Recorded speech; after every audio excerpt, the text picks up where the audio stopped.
வணக்கம் நண்பர்களே. 2025 செப்டம்பர் மாத கிரக அமைப்புகளின்படி சிம்ம ராசிக்கான பலன்கள். செப்டம்பர் மாதம் மாத கிரகங்கள் என்று சொல்லக்கூடிய சூரியன், சுக்கிரன், புதன் மற்றும் செவ்வாயினுடைய பெயர்ச்சிகள் இருக்கு.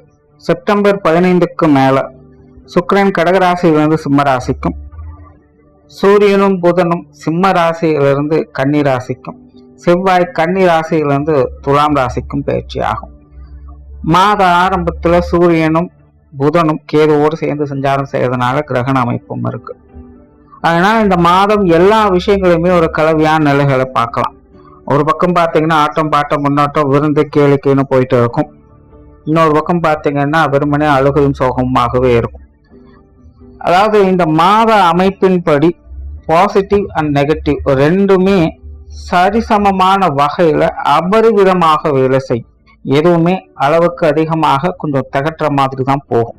அது நல்லதோ கெட்டதோ அவங்கவுங்க சுய ஜாதக அடிப்படையில வேலை செய்யும்.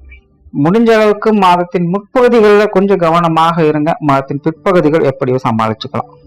உலகளாவிய வகையிலும் இந்த மாதம் கொஞ்சம் சிக்கலைத்தான் கொடுக்கும். பொருளாதாரம் சம்பந்தப்பட்ட விஷயங்கள், அரசியல், அரசாங்கம், அரசு சம்பந்தப்பட்ட விஷயங்கள் எல்லாமே கொஞ்சம் சலசலப்புகளுக்கு உள்ளாக்கப்படும்.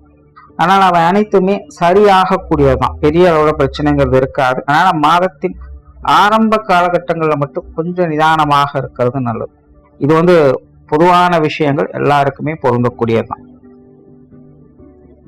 சிம்ம ராசிக்கு இந்த மாதம் உங்களுடைய ராசிநாதன் ராசியிலே ஆட்சி பெற்ற நிலையில புதன் மற்றும் கேதுவோடு சேர்ந்து சஞ்சாரம் செய்து வருவாங்க.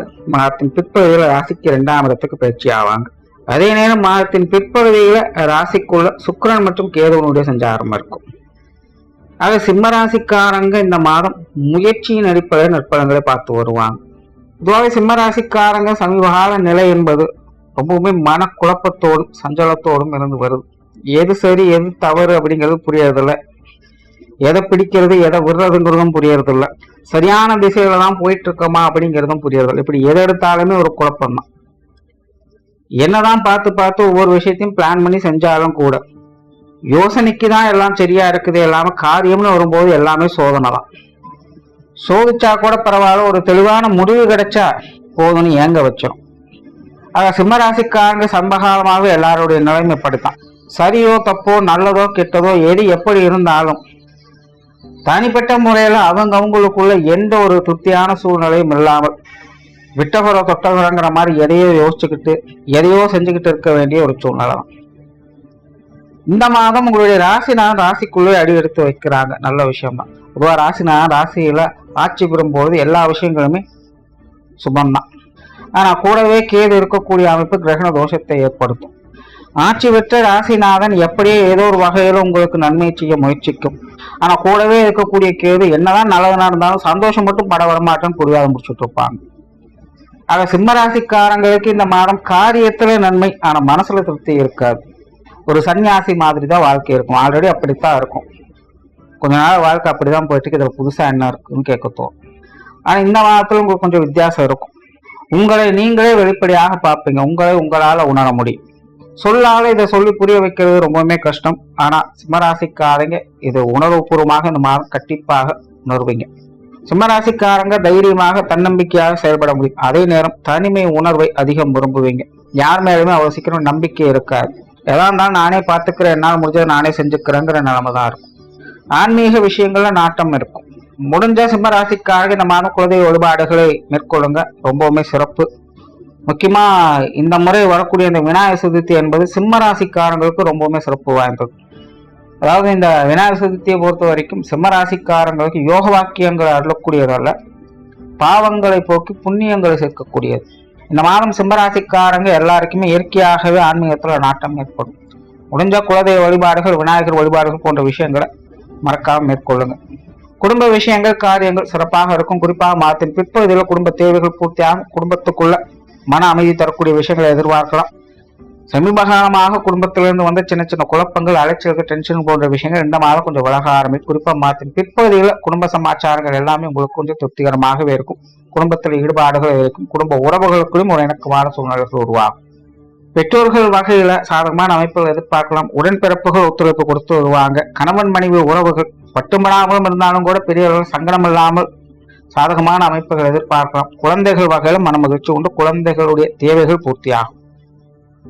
பொதுவாக குழந்தைகள் இருக்கக்கூடிய சிம்மராசிக்காரங்க எல்லாருமே தான் எப்படி கஷ்டப்பட்டாலும் பரவாயில்ல, குழந்தைகள் நல்லபடியாக இருக்கணும் அப்படிங்கிறது ரொம்பவே கண்ணும் கருத்துமாக இருப்பாங்க. இந்த மாதம் கிட்டத்தட்ட அப்படித்தான் வேலைச்சு. ஸோ குழந்தைகளுக்கு தேவையானதை எப்படி ஏதோ ஒரு வகைகள் எல்லாத்தையும் அமைச்சு கொடுத்துருவாங்க. குழந்தைகளும் கூட உங்களுக்கு நல்லபடியாக ஒத்துழைப்பு கொடுத்து வருவாங்க. மாணவர்களுக்கு கல்வி மற்றும் வித்தை சார்ந்த விஷயங்கள் முயற்சியின் அடிப்படையில் நற்பலன்களை பார்க்க முடியும். பொதுவாகவே மாணவர்கள் கல்வி வித்தைகளை கொஞ்சம் அலட்சியமான போகும்போது தான் இருப்பாங்க. அதாவது சிம்மராசியை பொறுத்த வரைக்கும் இந்த ஏற்றுச்சுரக்காய் கூட்டுக்குதுவாது அப்படிங்கிற நிலைமை தான். எதுவாக இருந்தாலும் காரண காரியங்களோடு இருக்குன்னு எதிர்பார்ப்பாங்க. தத்துவார்த்த விஷயங்கள தான் ஈடுபாடுகள் அது இருக்கும். ஆனால் நார்மலா இருக்கக்கூடிய இந்த எஜுகேஷன் சம்பந்தப்பட்ட விஷயங்கள்லாம் பொதுவாகவே ஈடுபாடுகள் காட்ட மாட்டாங்க. ஆனா அவங்களுக்கு இன்ட்ரெஸ்ட் இருக்கக்கூடிய ஏதோ ஒரு விஷயங்களை தேடி பிடிப்பாங்க. அதுல புலமை வரக்கூடிய அமைப்புகள் அவங்களுக்கு உண்டு. அதுல வித்வத்தன்மையை அதிகரிச்சுப்பாங்க. அதனால மாணவர்களுக்கு இந்த மாதம் முயற்சியாளர் நன்மைகளை பார்க்க முடியும். உற்றார் உறவினர்கள் நண்பர்கள் வகையில சாதகமான அமைப்புகள் எதிர்பார்க்கலாம். குறிப்பா மாதத்தின் முற்பகுதிகள் உறவினர்கள் வகையில மன மகிழ்ச்சி பெறக்கூடிய அமைப்புகள் உண்டு. நீண்ட நாள் பார்க்காத நண்பர்கள் உறவினர்களை பார்த்து மனம் விட்டு பேசி மகிழக்கூடிய நிலைகள் ஏற்படும். பொதுவா இவங்க வகையிலிருந்து வந்த சின்ன சின்ன சங்கடங்கள், மன கருத்து வேற்றுமைகள் போன்ற விஷயங்களை சரி பண்ணிக்கலாம். சொத்து சுகங்கள் மற்றும் வாகன ரீதியான விஷயங்கள் இந்த மாதம் அளவான அமைப்புகள் தான். மாதத்தின் முற்பகுதிகளை ஓரளவுக்கு சமாளிச்சுக்கலாம். மாதத்தின் பிற்பகுதிகளும் போது எல்லா விஷயமும் கொஞ்சம் கவனம் தேவையில்லாத அலைச்சல் விரயங்கள் போன்ற விஷயங்கள் அதிகமாக இருக்கும். தடை தாமதங்கள் கூட ஏற்படலாம். ஆக இந்த வீடு வாகனங்கள் விஷயங்கள், நிலபுலன்கள் சம்பந்தப்பட்ட விஷயங்கள்லாம் அவசரம் இல்லாமல் நிதானத்தோடு செயல்பட்டு வந்தீங்கன்னா நன்மைகளை எதிர்பார்க்கலாம். தொழில் வேலை உத்தியோகம் சம்பந்தப்பட்ட விஷயங்கள் இந்த மாதம் கலவையான அமைப்புகள்ல தான் இருக்கும். பொதுவாகவே சிம்மராசிக்காரங்க காரியம்னு வரும்போதே கொஞ்சம் யோசிக்கத்தான் செய்வாங்க. ஒரு அசால்ட்டு தனம் இருக்கத்தான் செய்யும். ஆக தொழில் வேலை உத்தியோக ரீதியாகவும் இந்த மாதம் ஒரு அளவான நிலைகள் தான் இருக்கும். வாடிக்கையாளர்கள் சம்பந்தப்பட்ட விஷயங்கள், பார்ட்னர்ஷிப் சம்பந்தப்பட்ட விஷயங்கள் எல்லாத்துலயுமே கொஞ்சம் நிதானம் தேவை. முடிஞ்ச அளவுக்கு சின்ன சின்ன வாக்குவாதங்களை பெருசுபடுத்திக்காதீங்க. வெளியூர் மற்றும் வெளிநாடு சம்பந்தப்பட்ட விஷயங்கள் ஓரளவுக்கு சாதகமாக இருக்கு. பொருளாதார நிலை என்பது சிம்மராசிக்காரங்களுக்கு அளவான அமைப்புகள் தான். சமீப காலமாகவே சிம்மராசிக்காரங்க இந்த பொருளாதார விஷயங்கள்ல ரொம்பவுமே அழுத்தம் தரக்கூடிய விஷயங்களாக இருக்கும். எவ்வளவு வந்தாலும் 10 ஒரு குறை இருந்துகிட்டு தான் இருக்கும். சிம்மராசிக்காரங்களுக்கு சேமிக்க முடியாத ஒரு சிக்கல் இருந்துகிட்டு தான் இருக்கும். ஆக இந்த காசு பண விஷயங்கள், கொடுக்க வாங்குற விஷயங்கள்லாம் கவனமாக இருங்க. வீண் விரயங்கள், செலவுகள் போன்ற விஷயங்கள்லாம் நிதானம் எடுத்துக்கோங்க. கடன் சார்ந்த விஷயங்கள் முடிஞ்ச அளவுக்கு அவாய்ட் பண்ணிக்கோங்க. உடல்நலம் சார்ந்த விஷயங்கள் சிம்மராசிக்காரர்களுக்கு இந்த மாதம் கூடுதல் கவனம் தேவை. என்னதான் ராசினா ஆட்சி நிலைந்தாலும் கேதுவோடு சேர்ந்து சஞ்சாரம் செய்து மாதத்தின் பிற்பகுதியில் ராசிக்குள்ளேயே சுக்கிரன் கேதும் சேர்ந்து சந்தானம் செய்யறது இதெல்லாமே உடல்நல விஷயங்கள் கொஞ்சம் சங்கடத்தை ஏற்படுத்தும். குறிப்பாக மனநிலையில் நிறைய தடுமாற்றங்கள், குழப்பங்கள் போன்ற விஷயங்கள் அதிகரிக்கவே செய்யும். மன அழுத்தம் அதிகரிக்கும். காரண காரியங்களே இருக்கா. திடீர்னு பாத்தீங்கன்னா ரொம்ப அளவுக்கு அதிகமாக சந்தோஷத்துல இருப்பாங்க. திடீர்னு பாத்தீங்கன்னா ரொம்பவுமே துக்கத்துக்கு போயிடுவாங்க. ஆக சிம்மராசிக்காரங்களுக்கு மைண்ட் ரிலாக்ஸேஷன் என்பது இந்த மாதிரி ரொம்ப ரொம்ப முக்கியம். தவிர உடல்நல விஷயங்களும் கவனம் எடுத்துக்கங்க. ஏற்கனவே ட்ரீட்மெண்ட்ல இருக்கக்கூடியவங்க கூடுதல் கவனம் தேவை. ஏன்னா ஏற்கனவே சிம்மராசிக்கு அஷ்டமச்சனி யானது நடக்குது. அதுவும் வக்ர நிலையில் இப்ப செயல்பட்டு இருக்கு. அந்த நிலையில இப்போ ராசிக்குள்ளேயே இந்த கிரகண அமைப்புகளும் இருக்கிறதுனால சிம்மராசிக்காரங்களுக்கு உடல்நல பிரச்சனைகள், மனநிலையில் சின்ன சின்ன சங்கடங்கள், தடுமாற்றங்கள் இருக்கத்தான் செய்யும். ஆகையினால உடல்நல விஷயங்கள்ல கொஞ்சம் கூடுதல் கவனம் என்பது தேவை. நன்றி, வணக்கம், வாழ்க வளமுடன்.